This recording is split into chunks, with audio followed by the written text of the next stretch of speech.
What's up, people of YouTube? CRITIC back, and well, it's summertime, and as you can clearly see, I'm prepared for summer. And as I'm prepared for summer, I've also watched summer-themed movies. And there's a summer-themed movie that just turned 1 this year, and that is the Loud House movie, No Time to Spy. Holy hell, like, originally, I was gonna review this thing a week after it came out originally, but sidetracked with Hilda Comics, you know how it is. But now that it's turned 1, I will have a chance to review it now. And let me tell you this, though, this movie is actually better than the original Loud House movie. It's actually way better. Like, it is so much better than the live-action Loud House movies and the original 2021 Loud House movie. And let me tell you something, when I heard that this movie was going to be spy-themed and shit, I was nervous of all hell, but we'll get to that when we get to that. But when I watched it, I was blown away of how crazy and awesome it is. And let's just recap the movie. So the movie apparently starts off 37 years ago, where we see Myrtle, well, actually, and surprisingly looking kind of hot on this time period, I'm not gonna lie. I'm a man, I notice things. And for those of you who don't know who this character is, that's Myrtle. Appeared back in season 3, I believe, I think.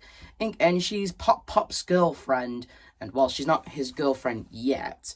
And apparently in a season 5 episode, or season 6, apparently in the episode Pop Pops the Question, and, it's revealed that she was a super spy, and, she saved the world and all that stuff. A little far-fetched to believe, but hey, here we are now knowing what she did back then.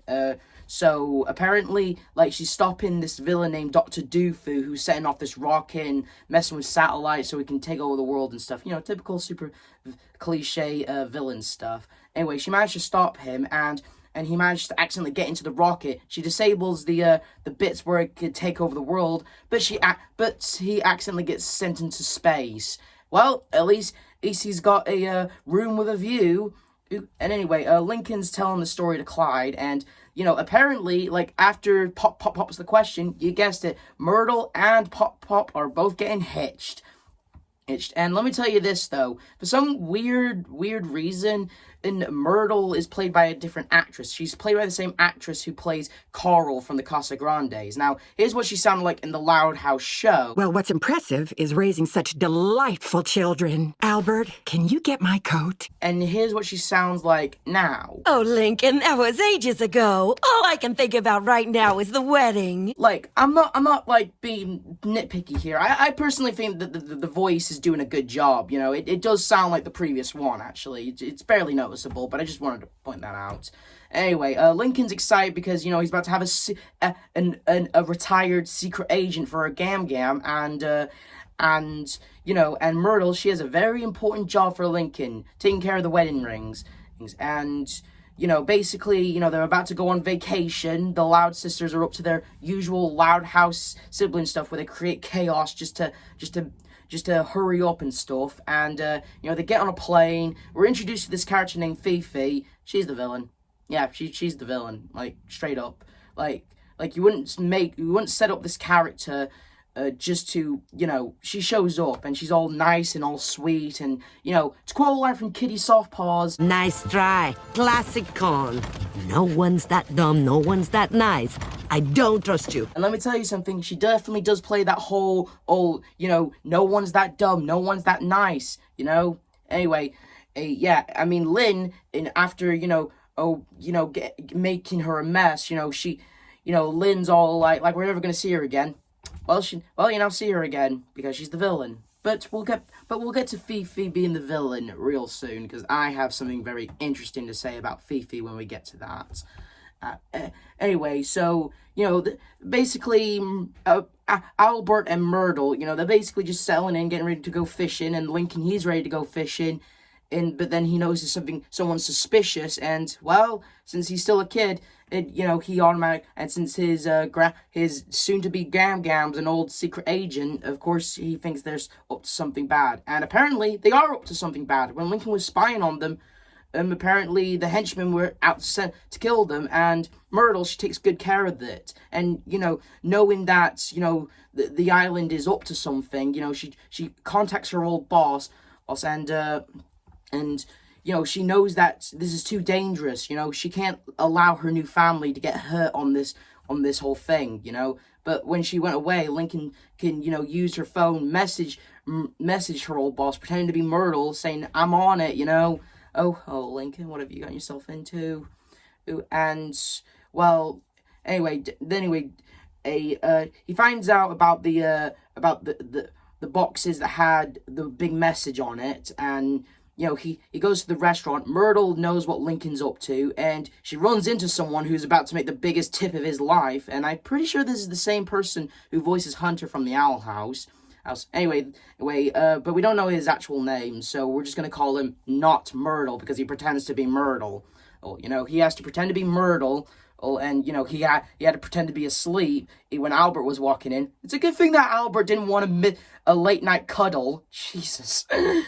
But all the Loud sisters, including Rita, they all get ready to take not Myrtle out on a bachelor night or whatever. And, not Myrtle, he basically, he's all like, I'm Myrtle. And, he has some fun. Anyway, Lincoln ends up to this restaurant, and he meets up with Fifi again. Oh, classic her. And plus, not to mention, earlier in the movie, after that whole stuff with the henchman and with the fishing, Myrtle, she actually showed up earlier to give him his camera back, and actually revealed that she was actually played spies when she was a kid. Yeah, the filmmakers didn't put that in there if it wasn't, I'm just saying, her being the villain, it just sticks out like a sore thumb, that does. But again, we'll get to that soon. We'll get to her soon. And anyway, they find out that Hammer Hand, a villain that Myrtle had to take care of during that time when Doofu was. Anyway, they think that Doofu is back, and they think he's gonna, do something that involves taking over the world. Well, we have a kick-ass fight scene. We have a kick-ass chase scene. And Myrtle eventually gets kidnapped. Lincoln ends up finding his sisters, revealing that not Myrtle is not Myrtle. And they go to the sheriff's, and apparently there's this thing in the movie where Flip apparently has multiple cousins who look exactly like him. Well, considering the fact that Flip might be a mutant, it wouldn't surprise me that, I'm just gonna say it, it's revealed in, a season 4 episode, that Flip, he's not a normal human being. He's got, gills, his freaking heart is in his head or something, I don't freaking know. But the point is, he's clearly not human. I honestly think that Flip, as well as his cousins, since are not really human, they're really just experiments gone wrong, and since they're just so dumb and so useless, the laboratory that made them just let them go. And they just proceed to live normal lives, really. That's just my guess, really. Anyway, what else? Anyway, so, Lincoln riles them up and, saying, hey, we're gonna go rescue Gam Gam. And Lisa, during I'm assuming the day that they've been on this island, and, she managed to build up many equipment while they were there, including giving Lenny a lipstick that can cut through anything. And I want you to remember that for later as well. And she upgrades Lincoln's David Steele watch, and they're about to go rescue Myrtle. Well, they run into Fifi again, and, they take off, they get her Doom buggy, or golf cart, or whatever. And this is also, in this movie, there's also, these running side jokes that's kind of funny, I won't lie. There's this side story where Laurie's trying to learn how to catch the bouquet at Myrtle's wedding. There's this now joke in the third act of the movie where Lynn Sr. pretends to be one of the henchmen, Tony, and everyone's going around saying, hey, it's Tony's birthday and stuff. And honestly, it's kind of a funny joke in the movie. It actually does have a bit of a payoff at the end in the credits. There's a bunch of little side jokes in the movie you'll barely notice your first watch, but then when you watch it the second time, Anyway, eventually Myrtle, she's captured but escapes, and then the Louds get founded, and Lenny throws her lipstick. Shouldn't have done that, Lenny. And eventually they meet up with Myrtle, and she finds her soon-to-be family in a rocket container, and she's all like, "Show yourself, doofus," and turns out, what a shock, Fifi was actually the villain. Now, I'm gonna be straight with you on this, audience.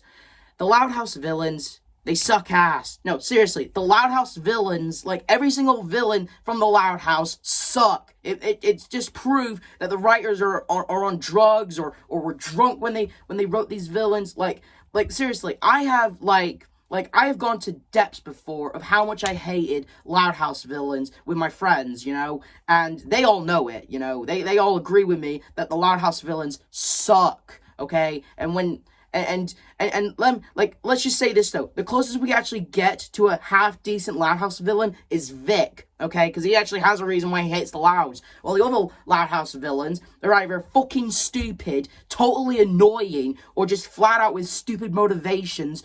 They're either they just really get on my nerves. Like, there's two things I hate in a villain. Really, really stupid end games, like really poor motivations, or like why they're doing this, and then just mugging to the camera, being like, "Oh, we're gonna win. I hate that in villains, okay?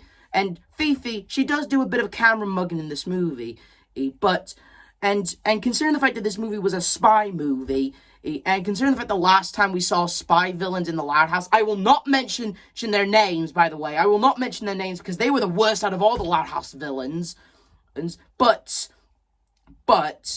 I was worried that they were even going to get a mention in this movie, actually. I was actually worried to death because, again, Loud House villains, they fucking suck ass. But Fifi, actually, brace yourselves for this. She actually is pretty good. No joke. Don't get me wrong. Her being revealed to be the villain, yeah, that's pretty damn obvious. That was probably intentionally obvious. But her motivations, her endgame, we witnessed the impossible, people. We actually have a Loud House villain whose motivations actually make sense, and their endgame is actually pretty damn good. The last time we had a Loud House villain movie, we had a Scottish lord ass who should have just moved out of Scotland if she hated the Louds so much. And she was going to commit a bunch of treason and terrorism just to get at them to leave.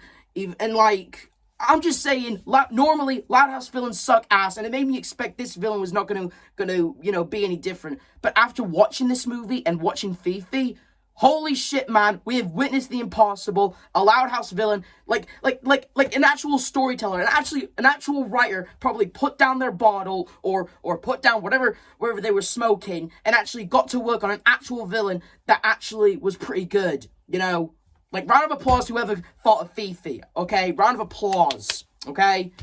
And her motivations, well, she was there when Doofu got launched in the rocket. She blamed Myrtle, thinking that she intentionally sent him to space, which that wasn't the case. And so she's been monitoring the Louds for years, so she can strike. Apparently her whole end goal is that she doesn't want to take over the world. She just wants to take away Myrtle's family. Something that because apparently Fifi thinks that Myrtle took her family away. And holy shit, and this woman's willing to die.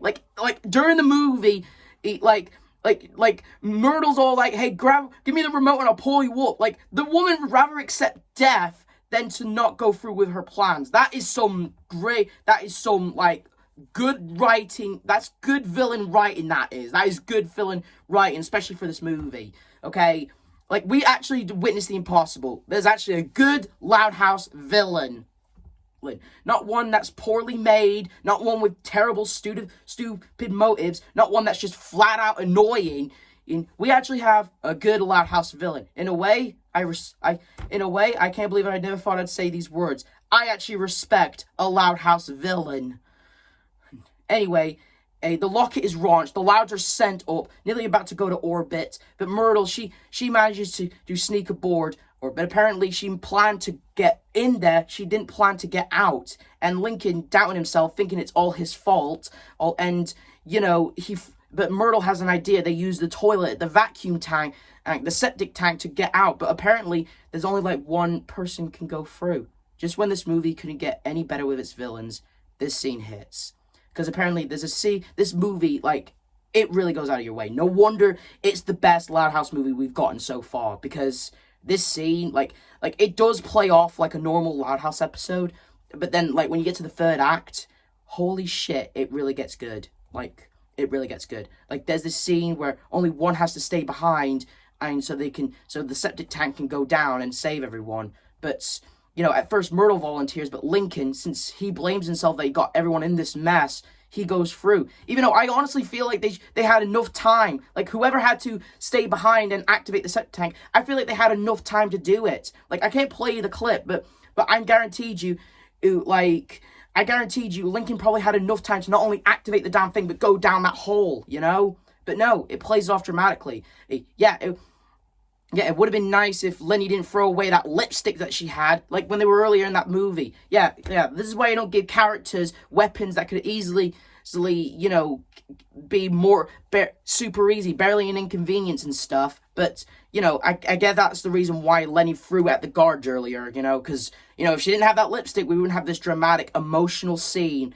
where the Louds are safe, but Lincoln, he's still in the rocket. He's, you know, like... And holy shit, this scene hits you hard. Like, I want to make a joke or a snarky comment to the Loud Sisters being all like, oh, now you give a shit about the well-being of your brother. Whether it's that in episodes like No Such Luck or The Taunting Hour. But no, this scene, like, hits you hard, okay?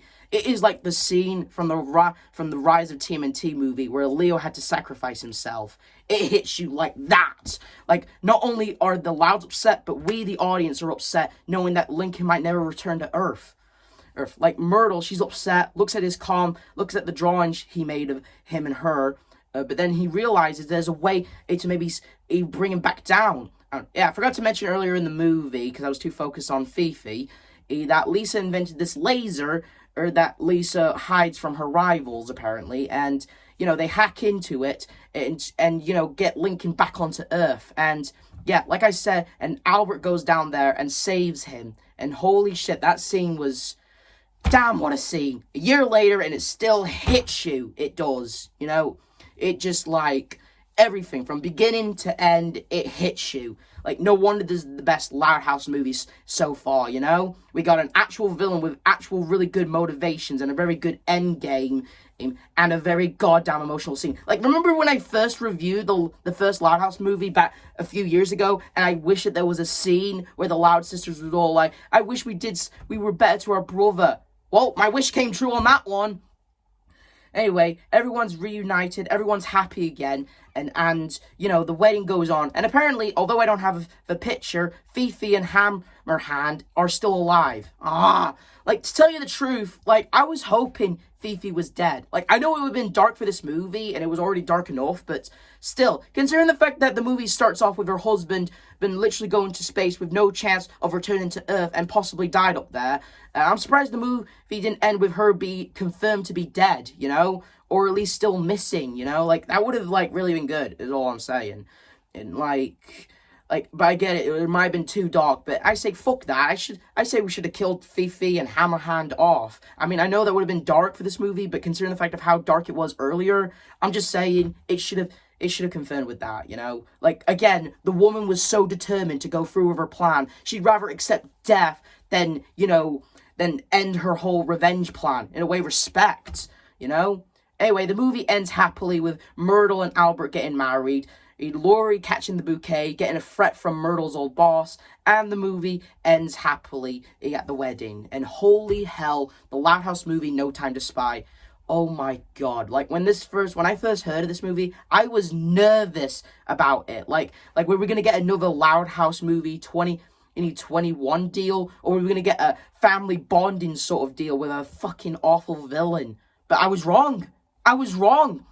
Sure, Fifi being the villain sticks out like a sore thumb, but her whole end goal, the emotional bits, the action, everything about it. This movie, like, it was awesome. Everything about it, just, like, seriously, like, everything about it was epic. Just flat out epic. Although I still wish that Fifi got killed off, because again, woman would rather accept death than to not abort her plans, you know. And, like, but I'm just saying, the rest of this movie was awesome. Like, for once, I think the writers just stopped writing stupid scripts and actually wrote something good, you know? Like, I really enjoyed this movie a year later, and I'm still enjoying it to this day. Like, action scenes kicked ass, emotional scenes hit you like a brick, and you know, freaking villain, like, goddamn, we will never get a villain as good as Fifi in the Loud House ever again. And anyway, and so, yeah, that's all I have to say about the Loud House No Time to Spy movie. It was epic. It was awesome. Anyway, I'm done kissing this movie's ass. This is the F-Man Critic telling you to like, subscribe, hit notification, and happy summer, everyone. See ya!